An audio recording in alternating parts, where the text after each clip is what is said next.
시청자 여러분 안녕하세요. 태민 경제팀입니다. 태민 테마 분석, 오늘은 24번째 시간으로요.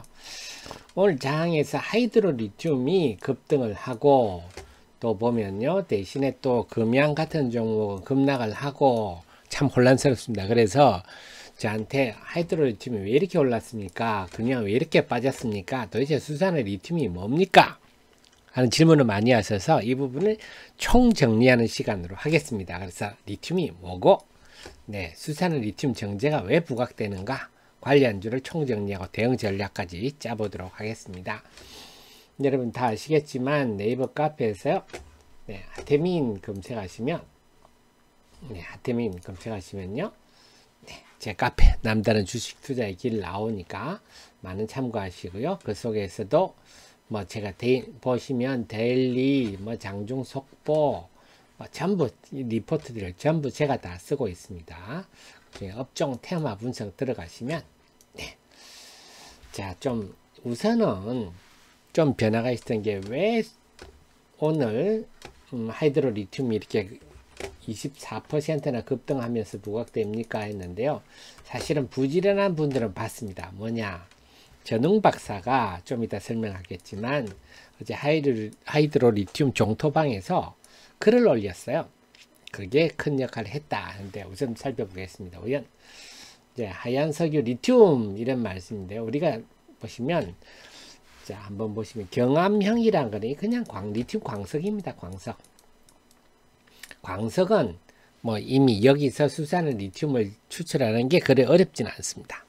근데 문제는 염호입니다. 염호에서 염수가 당연히 리튬을 많이 함유하고 있는데, 이거를 염수에서 탄산 리튬으로, 우선 염투에서요, 리튬을 한 80% 정도 함유한 염수를 추출하는 것, 이게 상당히 힘듭니다. 그래서 이걸 지금은 자연에서 햇빛에 증발시키죠. 그러다 보니까 시간이 1년 정도 걸립니다. 하하, 시간이 너무 많이 걸리죠. 그래서 이게 지금 탄산 리튬을 이제 원재료 수산 리튬 이렇게 만드는 게, 이게 지금 포스코 홀딩스가 역점을 두고 있는 거고요. 광석을 하는 건 그렇게 어려운 건 아닙니다. 그래서 탄산 리튬, 중국이 주로 쓰는 리튬 LFP 배터리는 탄산 리튬을 양극재에 쓰고요. 우리가 나라가 주로 NCM 아니면 NCMA 이쪽은 수산화 리튬을 씁니다. 그래서 지금은 이 수산화 리튬이 핵심인데, 자, 설명해 드리겠습니다. 왜 머스크가 수산화 리튬 정제 사업을 라이센스 투 프린트 머니라 했냐, 이게 중요합니다. 그렇군요. 그래서 미국에다 공장을 짓겠다, 이런 얘기까지 해놓고 하고 있는데요. 자, 다시 한번 보시겠습니다. 그래서 보시면 이런 상황이다. 그래서 지금 이 수산의 리튬이 이렇게 쓰이는데, 중요한 거는, 제일 중요한 거는 이게 수산의 리튬까지 정제를 해야 되는데, 정제하는데 황산, 아주 유독 물질이죠. 이거 대량 들어가고요. 사람도 많이 필요합니다. 그래서 선진국에서는 이런 공장을 허용해 두지 않습니다. 그러다 보니까 중국이 세계 수요 대부분 이 꾸준히 일을 다 하는 거죠. 그러다 보니까 중국이 이걸 꽉 쥐고 위안화로, 그래서 양극재 핵심인 니켈, 코반, 하이니켈의 핵심인 수산화 리튬을 중국이 꽉 쥐고 있는 이런 상황이다. 아, 그렇군요. 그렇다면 지금 하얀석유 리튬이 이런 건데, 좀 전에 보셨듯이 염호 개발이 지금 보수가 가장 역점을 두고 있는 건데요. 그러면 IRA법은 수대적으로 이게 뭡니까? 미국의 IRA법이 이제 어떻게 했죠? IRA법에서 이제는 중국 거 쓰지 마. 결국 IRA법이 추구하는 거는요, 중국을 배제하겠다. 밸류 체인에서 중국을 배제하겠다 했는데, 다른 것들은 괜찮은데 특히 수산화 리튬, 탄산 리튬도 마찬가지입니다. 중국 이쪽이 발등에 불이 떨어졌죠. 이걸 해야 되는데 중국이 꾸준히 일을 다 해줬는데, 이게 지금 이제 발등에 불이 떨어져 버린 겁니다. 그래서 이게 전웅 박사가 종토방에다가 이제 웅이란 닉네임으로 지금 그 글을 하이드로 리튬 종토방에서 글을 올렸다 하는데, 그분이 어떤 분이냐 하면요, 이미 그 언론사 B사에서 뭐 특정 언론은 제가 거론을 하지 않겠습니다. 단독 보도 기사를 보면 2010년 3월에 포스코가 일찍 했군요. 탄산리튬 제소 개발 사업단을 출범시켰다 했습니다. 그래서 리스트라는 게 나오는데요. 포스코가 출자한 기술개발재단입니다. 재단. 여기서 근무하던 전웅이란 박사님이 뭐 여러 팀들이 있었는데, 그래서 리튬 추출 기술에 대해서 했는데, 전웅 박사팀이 최우수 기술로 뽑혀서, 네, 그게 포스LX 기술로 이렇게 명명이 됐다. 이런 게 이제 그 기사에 나오는 내용인데요. 그래서 당시에는 염전에서 좀 전에 말씀 자연 증발하는데 시간이 1년 정도 걸리니까 이것과 사업성이 없잖아. 이건 경제성이 없잖아. 이랬는데, 이 A 연구원이라고 나오는데 이게 이제 전웅 박사로 추정이 됩니다. 내용으로 볼 때. 그래서 추출기에 2주 내로 단축하는 이 방법을 써가지고 사업성을 인정받고, 그래서 지금 이제는 뭐 권오준 포스코 회장 이제는 물러나셨죠. 이분이 당시에 이 기술 굉장히 높다. 그래서 언론에 대대적으로도 보도도 하고, 그때 이명박 대통령 자원외교할 때 이상덕 의원도 불러서 그래서 결국은 이게 미랄이 돼서 2018년에 포스코가 지금 한창 유명하죠. 옴브레 무에르토 3,100억에 인수를 하게 됐죠. 지금 이게 수십조 가치다. 뭐 이런 얘기가 나오는데요. 그래서 이 연구원이 굉장히 큰 미랄 역할을 했다. 근데 전웅 박사는 이 단톡방에다가 댓글을 달면서 제가 포스코에 개발했던 기술, 이건 포스LX 기술로 추정되는데요. 포스코 소유입니다. 이게 누구 겁니까 하니까 포스코 소유입니다. 그런데 포스LX 기술은 불순물을 제거하는 공정이 필요합니다. 이 공정이 필요합니다. 근데 이제 그 이후에 이 전웅 박사가 2016년에 포스코를 퇴사를 한 걸로 알고 있는데요. 그래서 저는 그 다음에 계속 연구를 활동을 해서 CULX 기술, 아마 CU가 전웅 이거 약자가 아닌가 싶은데요. CULX 기술은 불순물 제거 과정이 필요 없는 리튬 추출 기술을 염수에서 2시간 만에 리튬을 추출할 수 있는, 이러면 염호의 쓸모가 굉장히 많겠죠. 그러면서 이 전웅 박사가 강조하는 건 리튬 산업은 기술이 지배하는 추출 기술이 지배하는 사업이다.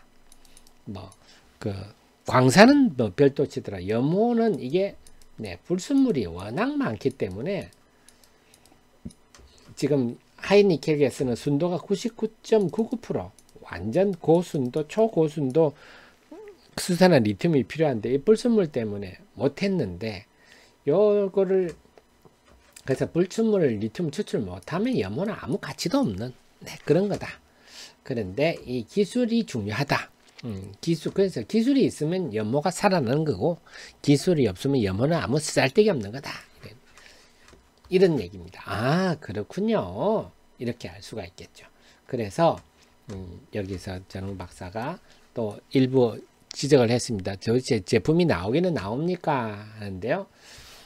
금상공장이 지금 완공이 됐는데 3,600톤, 이 언론에 이건 많이 나왔습니다. 그래서 여기는 그 고순도 정제 기술을 이용해서 99.99%짜리 수산화 리튬을 제조하는 공장이다.